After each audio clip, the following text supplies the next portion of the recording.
Good morning or afternoon, everyone. I'm Jenna, I'm 23 and I'm a Paralympian. Today I want to share some stories with you of how I became a Paralympic swimmer. I got diagnosed with my eye condition, cone rod dystrophy, when I was 6. When I first went to school, I was getting up to see the board, sticking my face in front of the board. I would get in trouble. I would get yelled at from the students to get out of the way. My parents took me to get my eyes tested and they weren't working. Professor Gree actually diagnosed me, and we've worked with each other for a very long time now. When I got diagnosed, at our school we had a sport teacher who had worked at the School of the Blind before, so he had a lot of knowledge around vision impairment and working through sport. So he kind of took me under his wing and helped my parents. I'm one of 6 children, and all my other siblings didn't have a vision impairment. They were all fine, and I think that really helped me, and I think that really helped my parents, because obviously that would be scary as a parent, as I'm sure some of you know, not knowing how to support your child. You don't want them to get hurt or injured, obviously, but sometimes letting them push the boundaries can actually help them be a bit more independent and find their own boundaries and what they're comfortable with doing or pushing. And when my sport teacher took me under his wing, he got me doing everything. I would do gymnastics every week.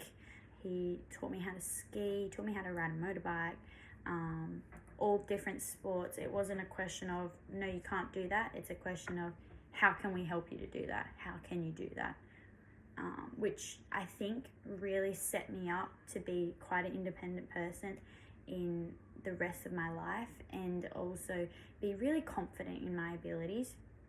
Obviously, I had accidents. I was a very accident-prone child. I don't think that's necessarily just to do with my vision.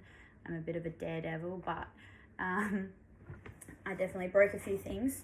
But it also taught me my own boundaries, and it taught me, if I run from the sun into the shadows where there's trees, I could trip over on a root, because I experienced that, and that taught me slow down in the shadows, be aware, which I think I'm quite a spatially aware vision impaired person, because I was able to test those boundaries. I noticed slight changes in my environment because of that, and that really helped me. Through school sport, that's when I discovered swimming and parasport. When we started doing our district levels, states, nationals, and my sport teacher showed me the para scene and what I could be part of. I was already obviously doing Learn to Swim out of school, so that helped me with swimming. But when I started to get better in school swimming and school athletics, it gave me a sense of community, because I was meeting so many people with different disabilities that I didn't feel alone. I didn't feel like I was the only person that had a disability. There was not really anybody else at my school that had a disability. So to be able to be a part of that community was really special and quite valuable to me as a young person, as a child growing through school. And it also made me look forward to sport so much. It became my happy place, it became my safe place, and it's something that I really thrived in. So once I started to become competitive in school swimming, my teacher told me that there was outside swimming, and then that's when I found club racing, and that's when I learned to swim. I started doing squads, started competing on a weekend, and then I started going to nationals, and right about this time, when I was about to head into high school, that's when the 2012 Paralympics were on and Olympics were on, and I had no idea what the Paralympics was. I did not grow up knowing what it was. I did not grow up thinking that that was an option for me. I just loved doing the sport because it gave me such a sense of community, and I felt safe in the water. I didn't really have to watch out except for the walls. And I was so ingrained in watching it. It was something so amazing to me.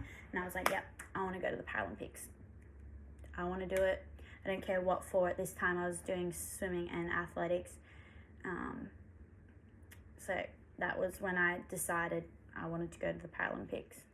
When I got to high school, that's when swimming became really serious, and my coach told me I had to choose between athletics and swimming. And swimming, I had been a bit further ahead of my athletics, so I chose swimming. It was also a bit safer for me because, again, like I said, I was an accident-prone person, and I hurt myself less in the pool. Still did, but less. And then, so yeah, I trained really hard outside of school. I would train all the time leading up to the 2016 trials. It gave me a goal. It gave me something to work on, if nothing else. Obviously, school is really hard with a vision impairment. I really struggled through school. So this was something to focus on. It gave me a sense of purpose, and like I said earlier, it gave me that community. So Paralympics roll around, and I wasn't expecting to make the team. At this time I was only 15. It was just such a cool experience to say I went to the Paralympic trials. I raced against Paralympians in Australia. And then the last night rolls around. I'm waiting around to watch the Paralympic team announcement, and I get tapped on the shoulder. It's the head coach. Congratulations, you've made the team. Here's your green and gold shirt. Please go wait in this room to be announced. And I was in shock, absolute shock. As a 15-year-old, you do not know how to process those emotions. And it was just something so incredible. I was over the moon, honestly over the moon. I went to my first Paralympic Games, and I was just in awe of everything. I had no pressure on myself. I felt like I had no pressure from anybody else. So I could just go out there and enjoy every single moment of it. And I did. There was cameras around. I got interviewed. It was the coolest thing ever. At my age 15, I was on TV. I was pretty popular at school for being on TV. Like, that was pretty cool. And, you know, there was no big worry in my life at that time because I just had made the Paralympics, and that was incredible. After that, I finished school and I wanted to make the next Paralympics. I had to move clubs and live in the Blue Mountains, and the next closest club was an hour away at Homebush. And my mum, obviously, because I'm vision impaired, I can't drive, so my mum had to drive me everywhere. She was getting up at 3 a.m. to drive me to training every single morning, coming home, working all day, and then driving me back in the night.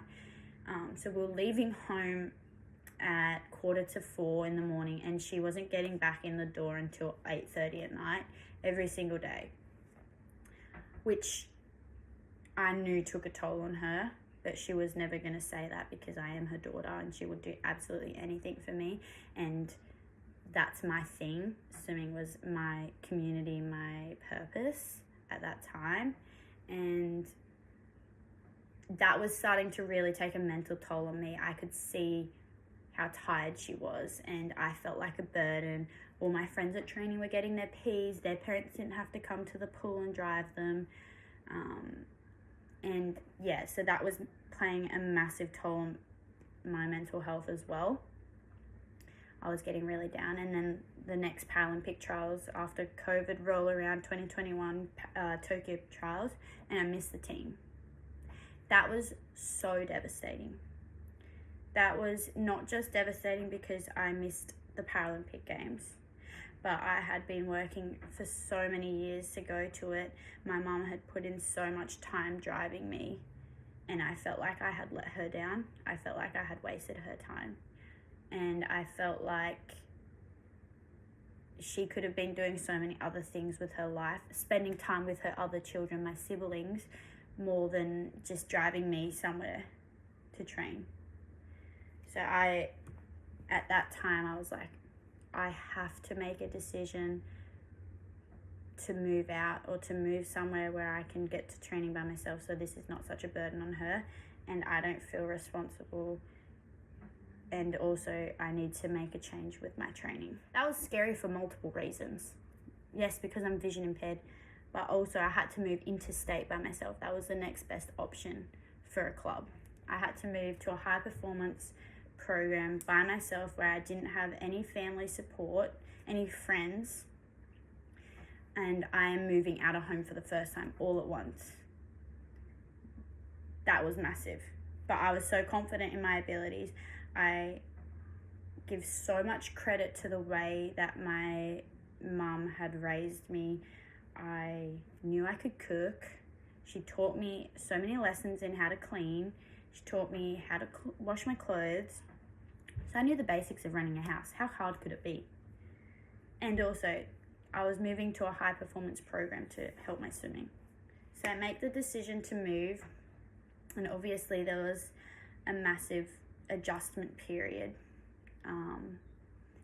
I'll go into that soon, but yeah, so I start training. My training's going really well. My coach is amazing. I have a bonus for moving into a high performance program is all my support staff are in the same place, which was really important if I was going to move out of home, because I obviously can't drive to go and see the physio or go to the gym. Everything was all at the pool. So that really helped me out, and that made such a massive difference for me to be able to train. I moved to a program that was just para athletes. So I was with people like me or with other disabilities with the same goal, and I cannot tell you how special that was to be a part of, or is a part. I'm still a part of it. So just that alone made me feel so comfortable and confident in my abilities. So 2024 Paralympic Paris rolls around, trials, and I make my team. It's a redemption for me. There's so many emotions that go through my head. I start crying. The move was all worth it. The struggle of moving out, being away from your family, moving states, all of that struggle was for something, and I'm getting to go to my second Paralympics. I'm 23 now, so I obviously can process everything a bit more. And when I get there, to step into a Paralympic village that is full of so many elite athletes with disabilities was something so special. It fully hit me how big the Paralympic movement is this year. All of these people you would see walking down the street, so many different disabilities, and they were all elite athletes, all dedicated to the sport, all worked hard, just as hard, if not harder than the Olympic guys, because they have to overcome challenges that the Olympians just wouldn't have in their day-to-day life, let alone training. And they do it in their stride. That's just a normal day for them. Nothing different. That was something so special for me. To know that I was getting on the blocks and that there would be somebody at home with a vision impairment who might be sad or whatever, and they could see that there's somebody like them doing something incredible. That was so special, to realize that I could be that person for somebody. And I was coming off the back of my best season, 2023 World Championships. I had won my first international medal. So I had put pressure on myself to win a medal. Pressure that I didn't have in Rio. So Rio, I was so relaxed. I just took in everything. Whereas Paris, I was so stressed. But when I stepped out onto those blocks and I saw the crowd and I raced my race and I had an interview with Annie Williams, who's an incredible Paralympic athlete, that's when it hit me. Like, it doesn't matter about the medals. It doesn't matter about the outcome. I have just been part of something so incredible, and I hope that so many more children aspire to have bigger dreams. Like, if you have a disability, it doesn't matter what it is, you can aspire to have just as big of dreams as anybody else. And that's what I took away from this Paralympics. I'm excited for LA. Hopefully I can win a medal there. But I know that this movement, the Paralympic movement, is more than just the sport. It's showing the world that people with a disability can be elite athletes, can overcome so many things, and do incredible things at the same time. I know that I wouldn't be in the position that I am in today. I wouldn't be an athlete or the person I am today without being raised the way I was. And that's something that I'm so passionate about, is the way my mum raised me was no different to any of my other siblings, mostly. I was able to do everything that they were able to do, and that really taught me to be independent. I still need help. Like, I live out of home and I still need help from a support worker. I get a cleaner in, but I still find that is independence. I hope that people got something out of today, and you learned that no matter what disability you have, vision impairment or what, you can definitely achieve so many great things if you put your mind to it, if you collaborate with people, if you ask for help. Thank you for having me.